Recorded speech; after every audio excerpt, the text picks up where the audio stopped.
ओम शांति। आज 21 अप्रैल 2022 के बाबा के अनमोल मधुर महावाक्य सुनेंगे। और आज की मुरली है बाबा की सहज योग। योग में अक्सर लोगों को कई प्रश्न होते हैं। योग लगता नहीं है, योग में भारीपन आता है।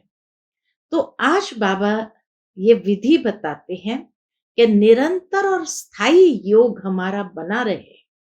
उसके लिए सबसे पहली बात बाबा ने कहा कि देह सहित देह के सर्व संबंधों को भूलो। बार बार अपने आप को आत्मनिश्चय करो, और जितना आत्मनिश्चय करते जाएंगे बाबा की याद सहज आती जाएगी। दूसरा बाबा कहे कोई खास बैठक नहीं है, ये हमारी रूहानी यात्रा है, ईश्वरीय योग है। स्वयं ईश्वर आकर के हमें सिखा रहे हैं। तो उसके लिए चलते फिरते उठते बैठते नेचुरल रूप से बाबा को याद करो। सर्व संबंधों को जोड़ते हुए सहजता से याद करो। बाबा कहे एक छोटा बच्चा होता है, उसको एक बार सिखा दिया बाबा, तो चलते फिरते उठते बैठते बाबा बाबा बाबा जैसे रट लगा देता है। नेचुरल याद हो जाती है। वो कोई खास बैठ करके याद नहीं करता है। ऐसे तुम्हारी बुद्धि भी उस बाबा के साथ ऐसे जुड़ी रहे जो नेचुरल बाबा की याद बनी रहे। साथ ही बाबा कहे कई बार कई योग में बैठते हैं, सोचते हैं अरे लाल बत्ती जरूर होनी चाहिए तभी योग लगे, तो भी योग टूट गया। इसीलिए कहाँ भी है योग कर सकते हैं। ये जरूरी नहीं लाल बत्ती हो तो ही योग हो सकता है। इसी तरह कई लोगों को लगता है कि कोई बैठे सामने और योग कराए तो ही योग लग सकता है। बाबा कहे नहीं, उससे भी ऊपर जाओ। तो ये याद की मिठाई खुद भी खाओ और सबको खिलाओ। सुनते हैं बाबा के मधुर महावाक्य। ओम शांति। मीठे बच्चे, बाप की याद में रहना है, ये बहुत मीठी मिठाई है जो दूसरों को भी बांटते रहो, अर्थात अलफ और बे का परिचय देते रहो। आज की मुरली से प्रश्न है, स्थायी याद में रहने की सहज विधि क्या है? उत्तर है, स्थायी याद में रहना है तो देह सहित जो भी संबंध है उन सबको भूलो। आकृति को ही भूलना है। चलते फिरते उठते बैठते याद में रहने का अभ्यास करो। अगर योग में बैठते लाल बत्ती भी याद आई तो योग टूट जाएगा। स्थायी याद रह नहीं सकेगी। जो कहते कोई खास बैठकर योग कराए, उनका योग भी लग नहीं सकता। आज की मुरली से पहले गीत है, रात के राही थक मत जाना, सुबह की मंजिल दूर नहीं। ओम शांति। अब यह हुई योग की बात, क्योंकि अभी है रात, कलयुगी रात। रात कहा जाता है कलयुग को, दिन कहा जाता है सतयुग को। तुम अभी कलयुग रूपी रात से सतयुगी दिन में जाते हो, इसीलिए रात को भूल दिन को याद करो। नरक से बुद्धि को हटाना है। बुद्धि कहती है बरोबर यह नरक है, और किसी की बुद्धि नहीं कहती। बाबा कहे अभी ज्ञान मिला तो बुद्धि कहती बरोबर यह नरक है, और किसी की बुद्धि नहीं कहती। बुद्धि है आत्मा में। आत्मा अब जान गई है कि बाबा आया है रात से दिन में ले जाने। बाबा कहते हैं, बाप कहते हैं, हे आत्माएं, तुमको जाना है स्वर्ग में, परंतु पहले शांति धाम में जाकर फिर स्वर्ग में आना है। गोया तुम योगी हो, पहले घर के पीछे राजधानी के। अब मृत्यु लोक अर्थात रात पूरी होनी है। अब जाना है दिन में। इसको ईश्वरीय योग कहा जाता है। सारी मुरली योग के ऊपर है। अभी पहले घर जाना है, फिर राजधानी में आना है। और ईश्वर द्वारा ये योग सिखाया है, इसलिए उसको कहते हैं ईश्वरीय योग। ईश्वर निराकार हमको योग सिखलाते हैं अथवा हम आत्माओं की सगाई कराते हैं। यह है रूहानी योग, वह है जिस्मानी। तुम बच्चों को एक जगह बैठ योग नहीं लगाना है। वह तो मनुष्य जैसे खुद बैठते हैं वैसे सबको बैठक सिखाते हैं। यहाँ तुमको बैठक नहीं सिखाई जाती है। हाँ, सभा में कायदेसर बैठना है। बाकी योग में तो कैसे भी बैठे, चलते फिरते सोते भी लग सकता है। आर्टिस्ट योग में रह चित्र बना सकता है। कोई कर्म करते भी योग कर सकते हैं।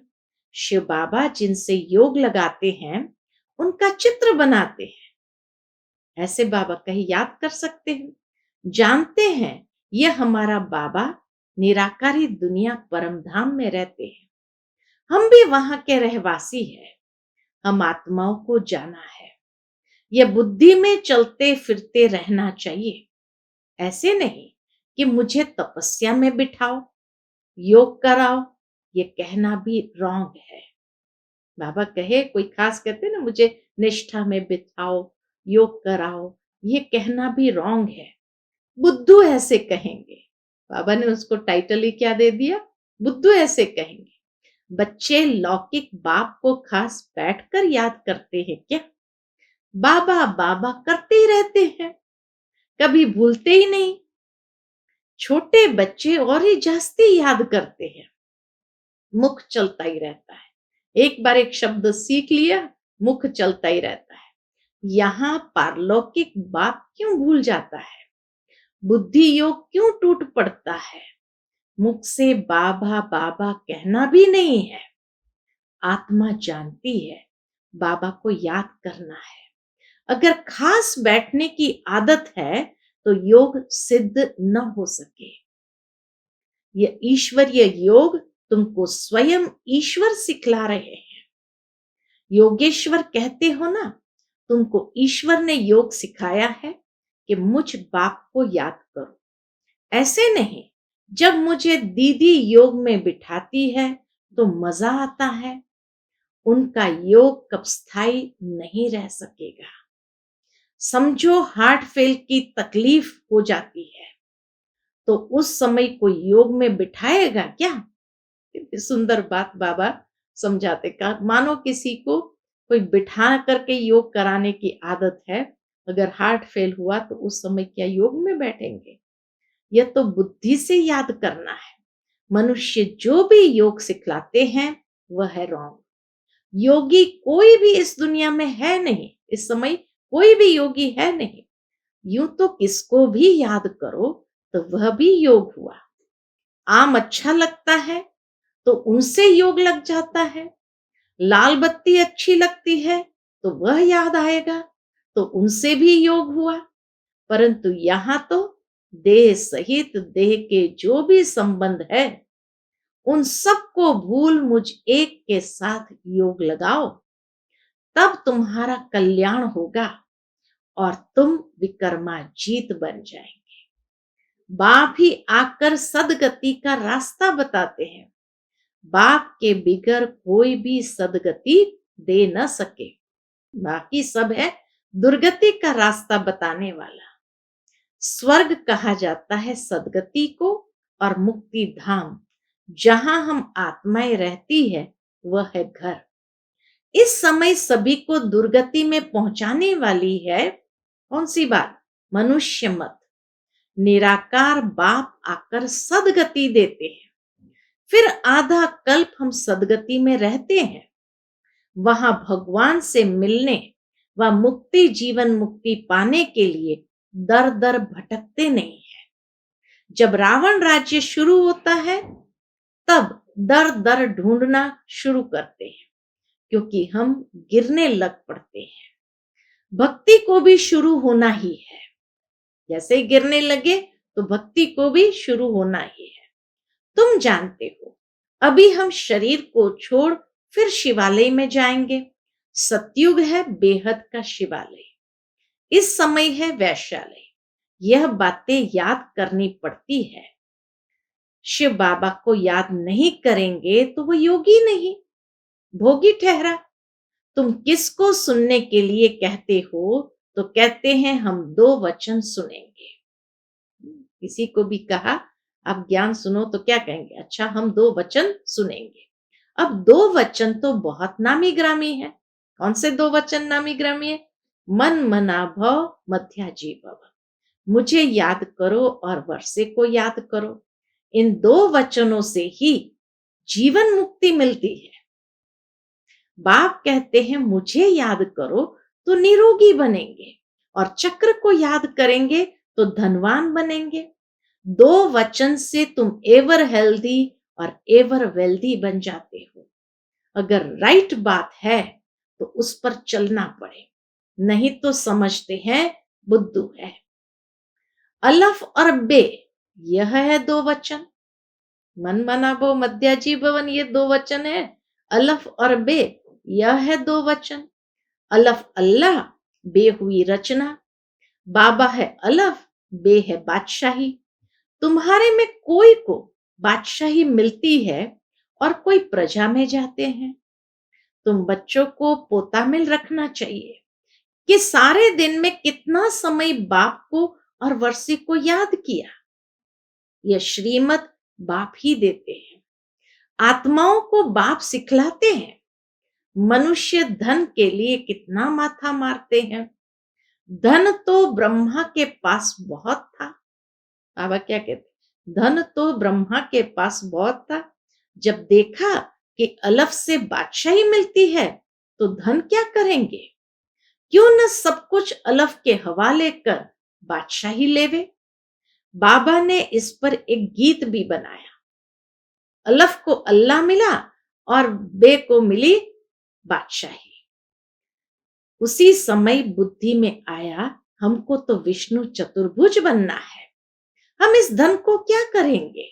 बस बाबा ने बुद्धि का ताला खोल दिया।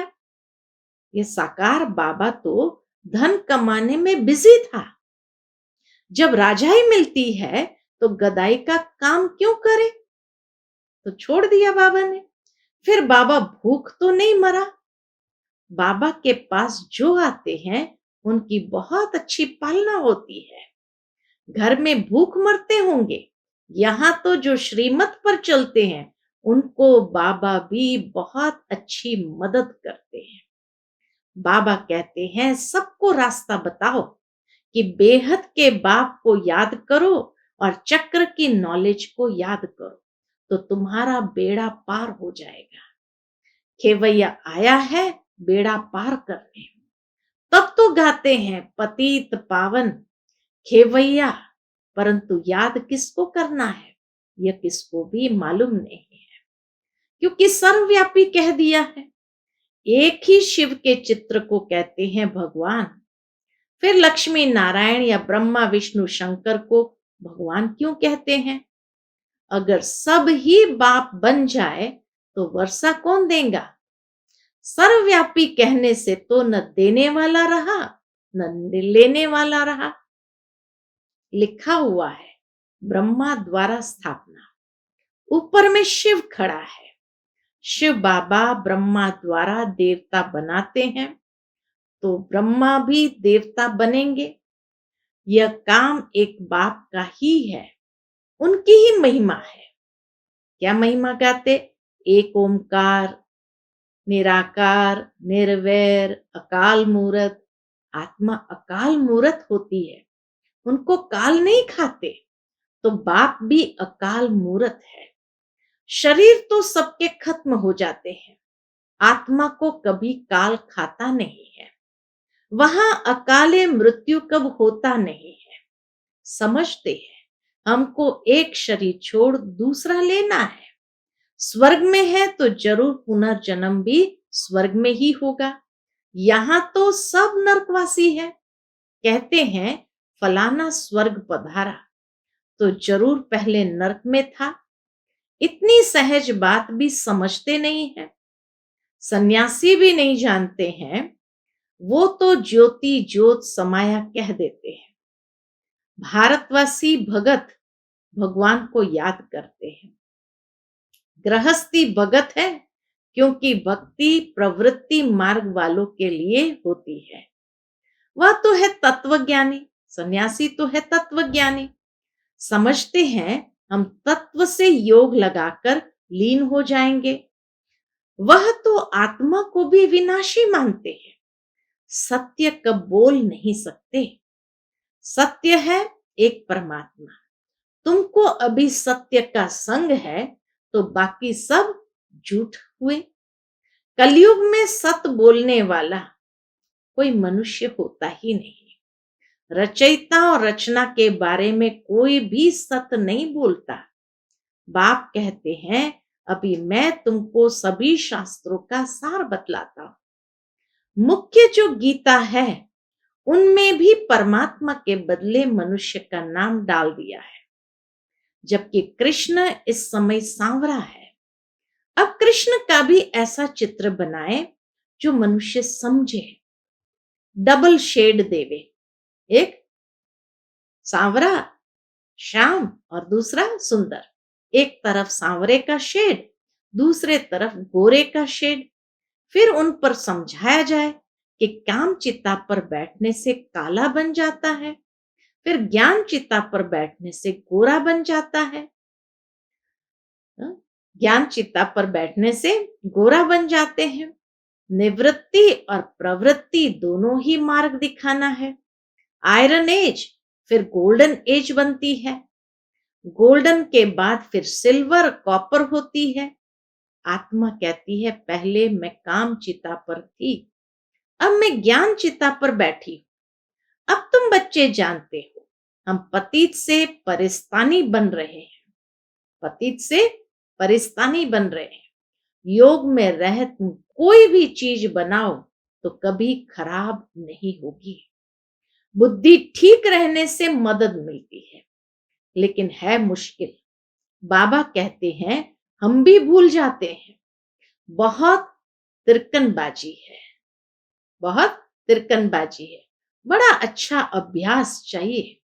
नहीं तो बुद्धि इधर उधर तिरकनबाजी माना खिसकती रहती है। स्थायी याद ठहर नहीं सकती है। चलते फिरते याद में रहने का अभ्यास करना है। याद तो कहां भी कर सकते हो। याद से बल मिलता है। इस समय सच्चा योग कोई भी जानते ही नहीं। बाप के सिवाय जो भी योग लगाना सिखलाते हैं वह रॉन्ग है। भगवान ने जब योग सिखलाया तो स्वर्ग बन गया। मनुष्य ने जब योग सिखलाया तो स्वर्ग से नरक बन गया। कोई भी उल्टी चलन थोड़ी चलते हैं तो बुद्धि का ताला बंद हो जाता है। 10-15 मिनट भी याद में नहीं रह सकते। नहीं तो बुढ़ियों के लिए, बच्चों के लिए, बीमारों के लिए भी बहुत सहज है। बहुत अच्छी मिठाई है। याद बहुत अच्छी मिठाई है। बल गूंगा बहरा हो वह भी इशारों से समझ सकते हैं। बाप को याद करो तो यह वर्षा मिलेगा। कोई भी आए तो बोलो हम आपको रास्ता बताते हैं। बेहद के बाप स्वर्ग के रचयिता से स्वर्ग के सदा सुख का वर्षा कैसे मिलता है। ये छोटी छोटी चिटकियां पर्चे बांटते रहना चाहिए। दिल में बहुत उमंग रहना चाहिए। कोई भी धर्म वाला आए तो हम ऐसे समझाएं। बाप कहते हैं यह देह के सब धर्म छोड़ मुझे याद करो तो विकर्म विनाश होंगे। तुम मेरे पास चले आएंगे। पहले पहले ये निश्चय करो। फिर दूसरी बात, तब तक आगे बढ़ना ही नहीं है। अपने को आत्मा समझ बाप को याद करो। बस यह है सबसे फर्स्ट क्लास बात। सिर्फ 2 अक्षर है। कौन से 2 वचन सुनाए? अलफ और बे, बाप और वर्षा। अच्छा, मीठे मीठे सिकिलदे बच्चों प्रति मात पिता बाप दादा का याद प्यार और गुड मॉर्निंग। रूहानी बाप की रूहानी बच्चों को नमस्ते। हम सब रूहानी बच्चों की रूहानी मात पिता बाप दादा को याद प्यार, गुड मॉर्निंग और नमस्ते। नमस्ते, शुक्रिया बाबा, शुक्रिया। आज की मुरली से धारणा के लिए मुख्य सार है। पहली पॉइंट, अपना सब कुछ अलफ के हवाले कर बेबादशाही लेनी है। वो तामिल रखना है कि बाप और वर्षे की कितना समय याद रही। दूसरी पॉइंट, कोई भी उल्टी चलन नहीं चलनी है। स्थायी याद में रहने का अभ्यास करना है। आज का बाप दादा का मधुर वरदान हम बच्चों के प्रति है। सर्व शक्तियों द्वारा हर कंप्लेन को समाप्त कर कंप्लीट बनने वाले शक्तिशाली आत्मा भव। सर्व शक्तियों द्वारा हर कंप्लेन को समाप्त कर कंप्लीट बनने वाले शक्तिशाली आत्मा भव। अंदर में अगर कोई भी कमी है तो उसके कारण को समझकर निवारण करो, क्योंकि माया का नियम है कि जो कमजोरी आप में होगी उसी कमजोरी के द्वारा वह आपको माया जीत बनने नहीं देगी। माया उसी कमजोरी का लाभ लेंगी और अंत समय में भी वही कमजोरी धोखा देगी। इसलिए सर्व शक्तियों का स्टॉक जमा कर शक्तिशाली आत्मा बनो और योग के प्रयोग द्वारा हर कंप्लेन को समाप्त कर कंप्लीट बन जाओ। यही स्लोगन याद रहे, अब नहीं तो कब नहीं। आज का स्लोगन है, शांति और धैर्यता की शक्ति से विघ्नों को समाप्त करने वाले ही विघ्न विनाशक है। शांति और धैर्यता की शक्ति से विघ्नों को समाप्त करने वाले ही विघ्न विनाशक है। अब मातेश्वरी जी के अनमोल महावाक्य सुनेंगे। टाइटल है, अपना असली लक्ष्य क्या है। पहले पहले ये जानना जरूरी है कि अपना असली लक्ष्य क्या है, वो भी अच्छी तरह से बुद्धि में धारण करना है। तब ही पूर्ण रीति से उस लक्ष्य में उपस्थित हो सकेंगे।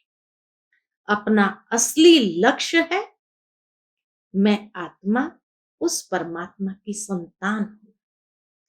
असल में कर्मातीत हूं। फिर अपने आप को भूलने से कर्म बंधन में आ गई। अब फिर से वो याद आने से, इस ईश्वरीय योग में रहने से अपने किए हुए विकर्म विनाश कर रहे हैं। तो अपना लक्ष्य हुआ, मैं आत्मा परमात्मा की संतान। बाकी कोई अपने को हम सो देवता समझ उस लक्ष्य में स्थित रहेंगे तो फिर जो परमात्मा की शक्ति है वो मिल नहीं सकेगी और न फिर तुम्हारे विकर्म विनाश होंगे। अब यह तो अपने को फुल ज्ञान है, मैं आत्मा परमात्मा की संतान कर्मातीत हो भविष्य में जाकर जीवन मुक्त देवी देवता पद पाएंगे। इस लक्ष्य में रहने से वह ताकत मिल जाती है। अब यह जो मनुष्य चाहते हैं, हमको सुख शांति पवित्रता चाहिए, वो भी जब पूर्ण योग होगा तब ही प्राप्त होगी।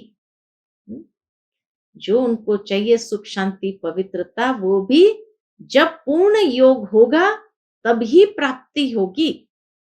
बाकी देवता पद तो अपनी भविष्य प्रारब्ध है, अपना पुरुषार्थ अलग है और अपनी प्रारब्ध भी अलग है। तो ये लक्ष्य भी अलग है। अपने को इसी लक्ष्य में नहीं रहना है कि मैं पवित्र आत्मा आखिर परमात्मा बन जाऊंगी। ये लक्ष्य में नहीं रहना है कि मैं परमात्मा बन जाऊंगी, नहीं। परंतु हमको परमात्मा के साथ योग लगाए पवित्र आत्मा बनना है। बाकी आत्मा को कोई परमात्मा नहीं बनना है। अच्छा, ओम शांति।